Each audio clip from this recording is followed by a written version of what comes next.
You're walking, you trip, and instinct takes over. You throw your hands out to break the fall. As your palm hits the ground, your wrist is forced into severe hyperextension, absorbing your entire body weight in a fraction of a second. In that exact position, the force drives the scaphoid bone directly into the rigid lower edge of your radius. The scaphoid acts as the primary shock absorber for the hand, accounting for up to 80% of all carpal bone fractures. But unlike a snapped forearm, a broken scaphoid rarely leaves a visible, gruesome deformity. You might notice some mild swelling and a dull ache right at the base of your thumb, a hollow area doctors call the anatomic snuff box. Because it looks and feels like a simple wrist sprain, people routinely brush it off. They wrap it in an elastic bandage and wait for it to get better. They don't realize they've just triggered a biological countdown that threatens to permanently destroy their wrist. The scaphoid's vulnerability comes down to its unique anatomy. About 75% of its surface is covered in smooth articular cartilage, which allows for complex joint movement, but leaves almost no physical space for blood vessels to enter. The few vessels that do get in take a strange path. The primary blood supply enters at the distal pole and then travels in reverse. This is called retrograde blood flow, pumping backward to keep the proximal half alive. If a crack splits the middle of the bone, it acts like a concrete dam. The blood vessels are instantly severed, shutting off perfusion to the entire proximal half. The tissue on the proximal side is now starved of oxygen and nutrients. Within days, the bone cells begin to die from this lack of circulation, a condition known as avascular necrosis. A cracked scaphoid is an acute vascular emergency. The exact location of the break dictates whether the bone will naturally heal, or if a large piece of it will quietly die inside your hand. Finding that break is remarkably difficult. Look at these initial X-rays. Because the scaphoid is tucked deep inside a complex cluster of wrist bones, standard imaging misses up to a quarter of all acute fractures. When a patient has tenderness in the snuff box but a clear X-ray, clinicians must escalate. A CT scan is deployed to find microscopic fracture lines and measure displacement down to the millimeter, mapping out the precise physical alignment of the fragments.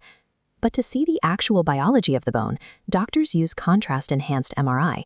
By tracking a fluorescent dye as it pumps into the wrist, they can visualize real-time blood flow and confirm if the proximal pole is still viable, or if avascular necrosis has already set in. Once the damage is mapped, surgeons categorize the injury using the Herbert classification system.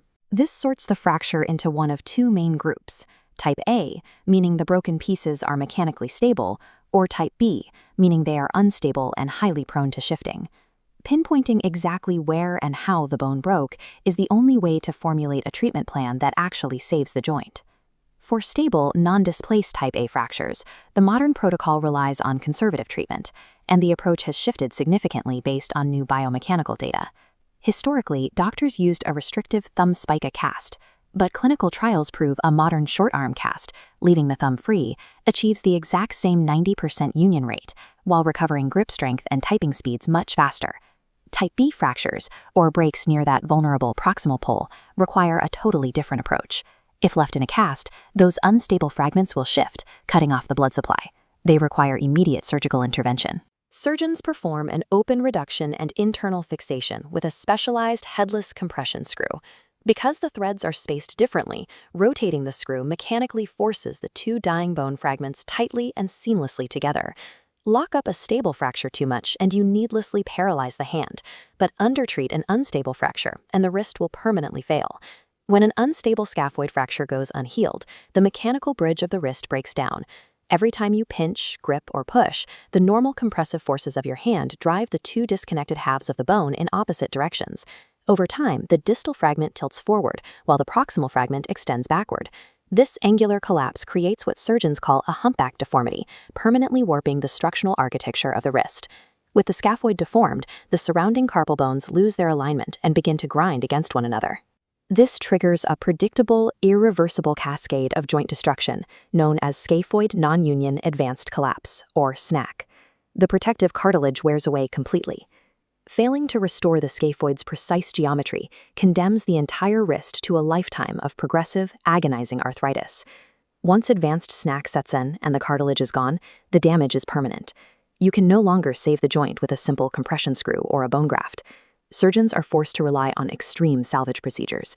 They have to surgically remove the entire proximal row of carpal bones or fuse 4 separate wrist bones together into a single solid block. They sacrifice the hand's mobility just to stop the bone-on-bone pain. The scaphoid is an evolutionary compromise. It acts as the critical mechanical bridge, but it is handicapped by a fragile, precarious blood supply. This fracture is a master of disguise, hiding a vascular emergency behind the symptoms of a minor sprain. Only immediate clinical suspicion, aggressive advanced imaging, and precise stabilization can outsmart this anatomical trap and preserve the function of your hand. If you like this video, give us a thumbs up